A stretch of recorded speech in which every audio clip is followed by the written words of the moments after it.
Today I want to talk about the design of the stock intercooler, the RX7. It's often referred to as stock mount intercooler, SMIC, but it's kind of a unique design, and it's got its drawbacks, but it really is a pretty good design from Mazda. The biggest drawback comes when you're in stop and go traffic. So the stock intercoolers actually works pretty well when it comes to stock power levels, as long as you got air moving. And that's the big caveat. This day and age, we're in traffic a lot. So these intercoolers see a lot of heat soak. You don't always have air going over the intercooler. The intercooler sits in the engine bay right here. And if you know RX7s, the engine bays are extremely hot. So the reason why I'm focusing on a stock mount intercooler is if you've been following my channel, I'm catering more towards the RX7 crowd that want to do the OEM Plus, keep it mildly modified, don't want to do a lot of irreversible mods. We all know the V-mount is probably the most efficient way to go with an RX7 as far as an intercooler goes, but with that becomes a lot of custom modifications. You got to do a lot of changes. There are bolt-in kits available like the Gretty, but still quite a bit of work to get it to actually work right. Not to mention it's designed for a right-hand drive car, so in a left-hand drive car you do have some things you got to deal with, especially if you want to maintain AC. Luckily there are companies out there that sell updated AC kits that work with the RX8 compressor, better lines. There is a good way to do V-mount, but for my channel, this is a fairly low miles car. There's plenty out there, along with the influx of the imports coming into the United States and other countries. We're seeing more and more people with the stock twins, so I'm just trying to educate the RX7 community on proper ways to modify your factory twin RX7. So let me get into the design of the stock mount intercooler setup and explain what we can do about it, the options available, and the future of them. So if you're not familiar with the factory RX7 intercooler design, this is pretty much it. It's not the largest thing in the world. This is your air duct that actually goes to the front bumper, pulls just a little bit of air to the front from the front bumper and runs through the intercooler. The biggest thing here is there's no fan on these things. So as long as you're moving and you have air passing through this intercooler at stock power levels, you know, they're great. Mazda proved that with their road testing. Road course, as long as you maintain airflow at your stock boost levels, stock turbo, everything, this thing will sufficiently cool your intake charge temps. But like I said, the issue comes with our stop and go traffic. Down here, I don't know if you can see very well, I'll show some other pictures, but down there is your radiator fans. So you are essentially creating a high pressure area back here to the back side of the intercooler. And because your radiator fans are pulling hot air through the radiator, you're creating a high pressure. If you're sitting there at traffic, you have ambient pressure on the front of the car, so you don't have any pressure here. You're creating a high pressure system in here, and you have a low pressure in front of the intercooler right here. So that actually backfeeds the intercooler and heats the intercooler while you're in traffic.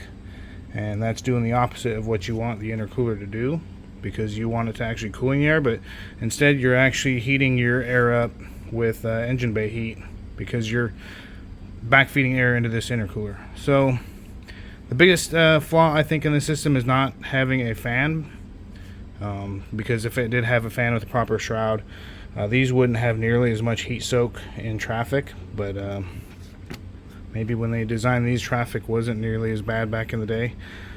So what we do to upgrade these, my main focus is for this video is going to be for the stock mount intercoolers that can replace essentially a bolt-in option in this location. Now there are others available that actually, you know, it's a stock mount design, but it's literally twice the size of this, and it takes up the intake. I'll post some pictures up on the video there.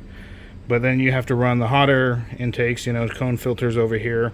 So it's kind of being counterproductive to what you're doing. So I'm concentrating strictly on the ones that can replace this stock area. You could run a stock air box, you could run this Auto EXE, the KnightSports things like that. So this is easily reversible mod, I would say. So those people with lower mileage cars that want to keep the value in them and want to keep the stock intercooler, if they ever want to put it to entirely stock and sell it if they wanted to, so you're not doing any cutting and any crazy V-mounts or anything. So that's what I'm focusing on in this video.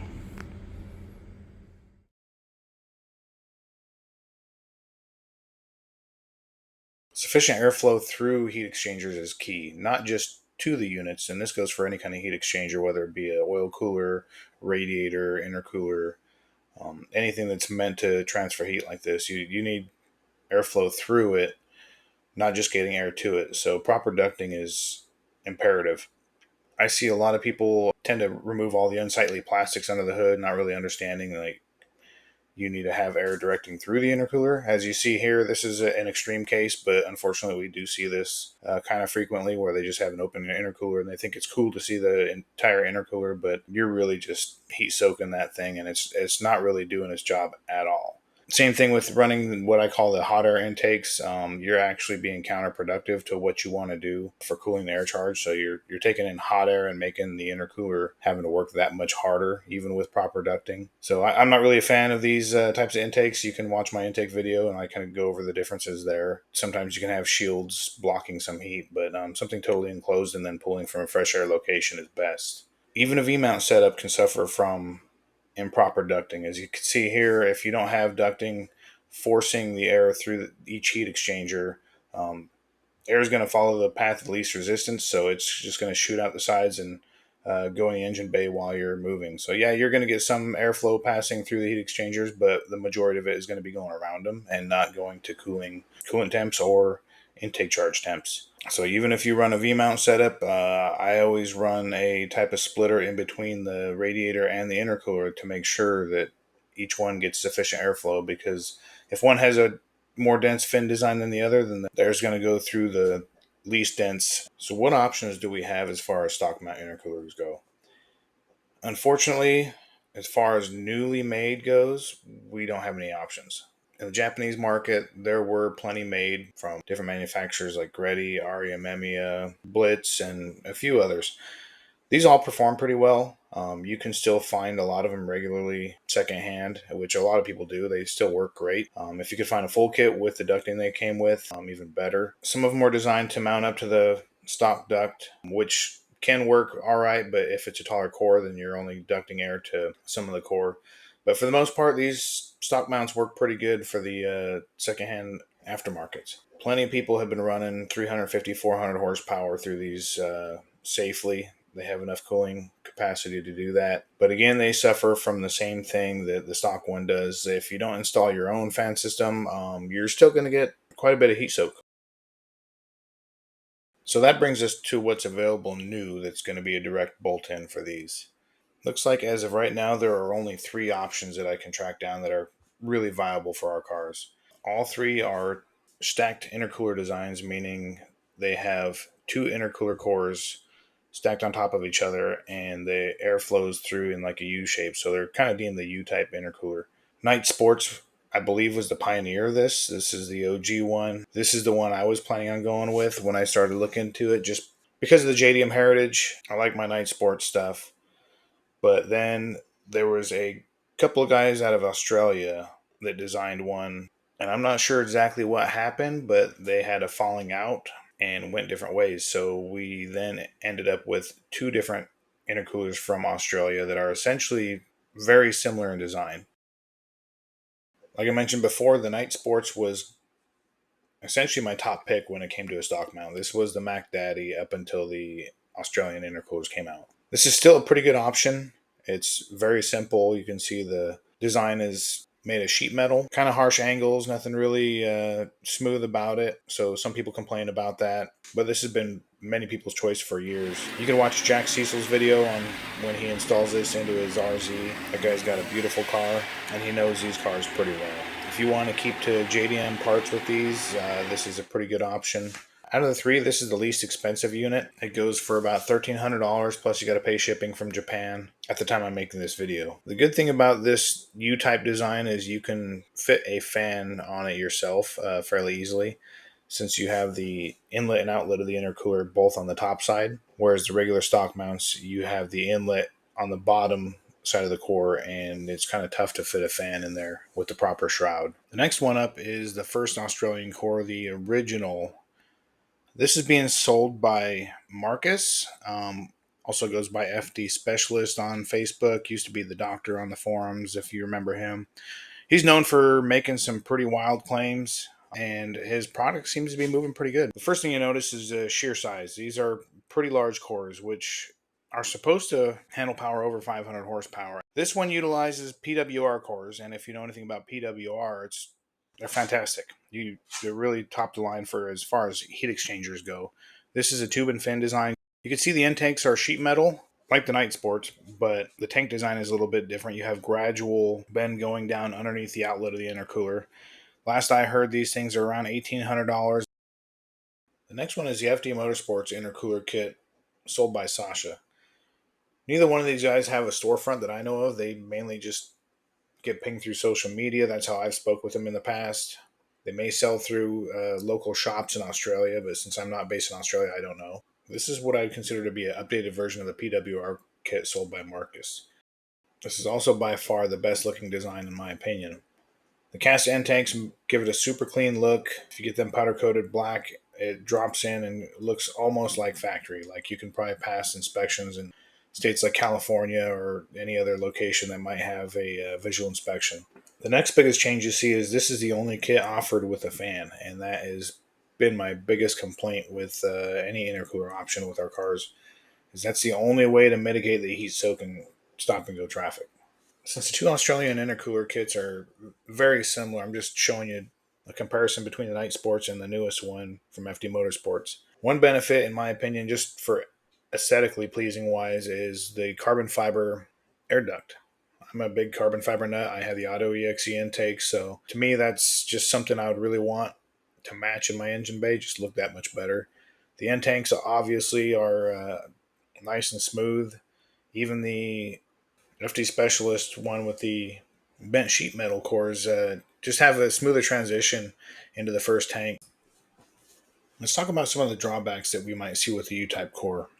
If you're on RX7 Club forum, this has been a discussion over multiple threads. One of the first ones that comes up is since you do have two cores, you are essentially running preheated air over the rear core. To me, I don't see that as being as much of an issue because I consider it the same as having an extra thick core. The issue with having the two cores in that aspect I see is there's always going to be a void in between the two cores. They welded together with plates on the side, as you saw from the pictures. There's no direct airflow that goes all the way through the fins.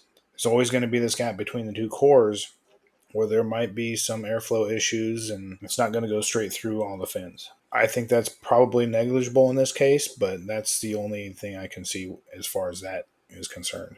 The biggest issue I see running these is the end tank design. The outlet of the intercooler has to go right over the rear core in order to go into the throttle body charge pipe. There's not much clearance on these intercoolers, so to get air to that left side of the rear core might prove to be a challenge.